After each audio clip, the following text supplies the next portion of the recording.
I've been reviewing Apple's iPad Pro ever since their controversial "What's a Computer" ad in 2017, which basically sparked years of disappointment in the iPad Pro's very limiting software, especially after the 2018 iPad Pro got a massive redesign and an extremely powerful A12X chip. And in my review of that 11-inch iPad Pro over 2.5 years ago, I said these words: "Apple may continue adding computer-like features here and there, but the iPad Pro will never be a true laptop replacement until Apple wants it to be." And now, here we are in 2021 with the M1 iPad Pro that we've had our hands on for the past 3 weeks, and the story's basically the same. The performance of this new iPad Pro is absolutely mind-boggling, especially when you compare it to the very best tablets on the market. They literally don't stand a chance, and they won't for years. But the problem comes when the iPadOS software is so limited that you literally cannot take advantage of all of that performance. And with the newly released iPadOS 15, people are so upset and disappointed that they are literally returning their new M1 iPad Pros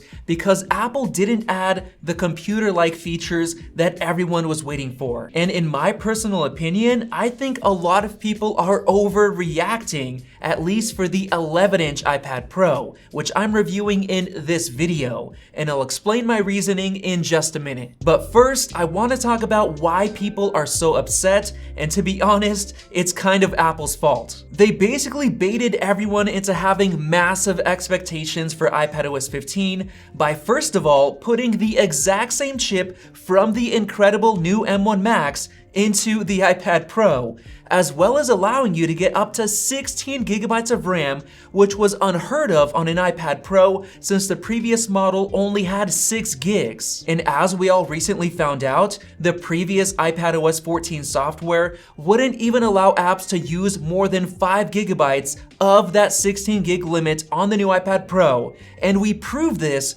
in our 8 gigabyte versus 16 gig iPad Pro comparison video, where there were basically no differences. And the worst part is that the previous A12Z iPad Pro was still overpowered for iPadOS 14. So the fact that Apple gave the new model the M1 chip with up to 16 gigs of RAM basically baited everyone into thinking that Apple was gonna finally turn the iPad Pro into a real computer replacement by removing artificial software limitations and adding pro apps like Final Cut and Logic. But of course, that didn't happen. So here's the main question we need to answer. Why did Apple still end up putting the crazy M1 chip into the iPad Pro if they didn't have plans to completely revolutionize the software? Well, first of all, not everyone realizes this, but the A12Z chip from the previous iPad Pro had almost the same exact chip layout as the M1.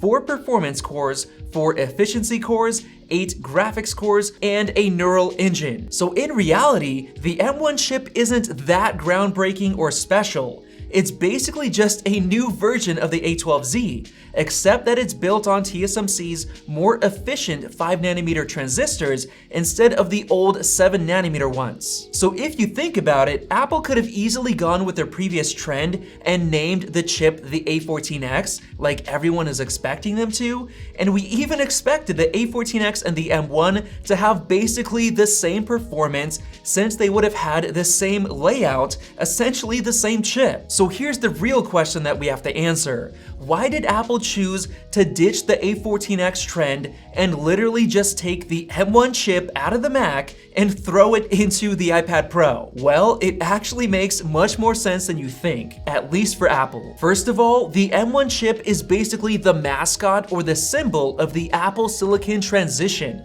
since they've literally packed that chip into half of their entire Mac lineup. So Apple's goal is to essentially make the M1 chip go viral so that their Apple Silicon transition goes viral. And what better way to do that is to stick the M1 in yet another popular Apple product. Reason number 2 is that the M1 chip carries an outstanding reputation among the Mac crowd for being incredibly powerful while using very little power. So having that chip in the iPad Pro makes it seem a whole lot more pro than ever before. Reason number 3 is that since the M1 chip already comes with a Thunderbolt controller built in, it automatically added support for the iPad Pro's new Thunderbolt port, yet again making it seem much more pro. And reason number 4 is that, believe it or not, the M1 chip is actually much cheaper per unit than if Apple made a slightly different A14X chip just for the iPad Pro. Because the M1 is literally the only option for the new MacBook Air,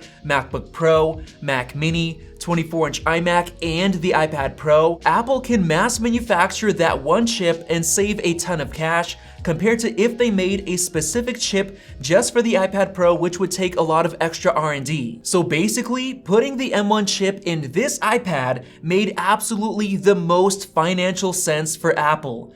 But the problem is that it caused extremely high expectations, and a lot of people were let down, even to the point of returning their iPad Pros. And don't get me wrong, I'm not blaming you for having huge expectations, because Apple kind of put themselves in a box. And if you want to find out how Apple did that, click the subscribe button below, because Max is going to go in depth with Apple's dilemma and his 12.9-inch M1 iPad Pro review going up tomorrow. But for this review, I'm going to look at the 11-inch model for what it truly is. The truth is that the 11-inch M1 iPad Pro for $800 is a much better value than the previous iPad Pro, which we already were recommending because of its exclusive features compared to the lower-end iPads. In fact, we still recommended the A12Z iPad Pro when the brand new $600 iPad Air 4 came out late last year, because in reality, you truly did get a lot for the extra $200. But now, with the M1 iPad Pro, the list of advantages over the Air is so huge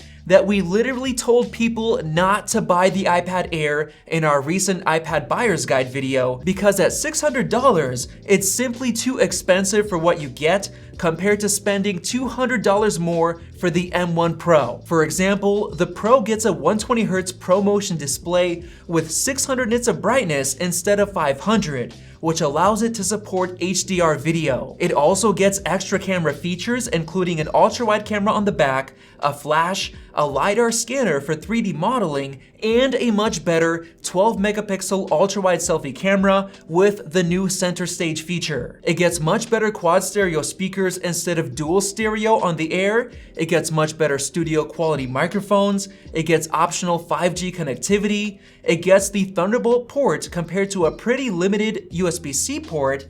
It gets much faster SSD write speeds. It gets 8 gigs of RAM instead of 4 on the Air. It gets 128 gigs of storage instead of 64. And of course, it gets the M1 chip compared to the A14 on the Air. And taking a look at all of the benchmarks that we ran, it's faster in everything, including the single-core performance, which gives it a snappier web browsing experience. It's also much faster in terms of multi-core performance, and it was over twice as fast in terms of real-world graphics performance as well. So the point that I'm trying to make is that if you get rid of all of those high expectations and just look at the M1 iPad Pro compared to the last one, it's definitely a nice improvement. The 11-inch iPad Pro is now further cemented as the best tablet ever made, with performance that'll run even the best apps that'll be available years from now, and incredibly high quality speakers and microphones, and the killer 120Hz display,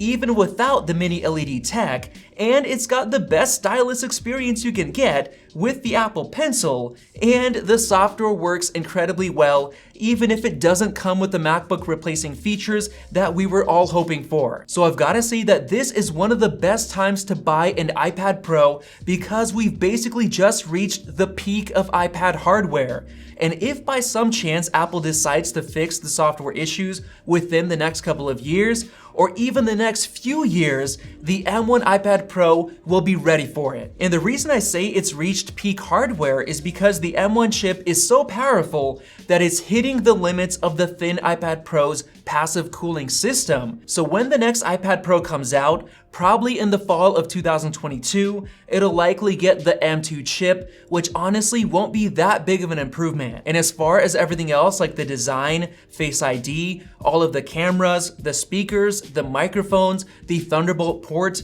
the keyboard case support with the smart connector, all of the magnets, and everything else that has to do with hardware, they've basically all reached their peak. And they make using the iPad Pro as a tablet the best experience out there in terms of everything from media consumption, note-taking, drawing, gaming, and common computer use. The only issue is that the 2018 iPad Pro was so far ahead of its time that even today, it checks all of those boxes. Not quite as well as the new M1 model, but it still does. So if you own a 2018 or 2020 iPad Pro, don't bother upgrading unless you're doing something specific that you think would make a big difference for you on the new M1 iPad Pro, like for example, high-end gaming, since the M1 chip stays incredibly cool compared to the A12Z chip, which overheats like crazy in Genshin Impact. Or maybe you want to take advantage of the Thunderbolt port, like how we were able to hook up this OWC Thunderbolt dock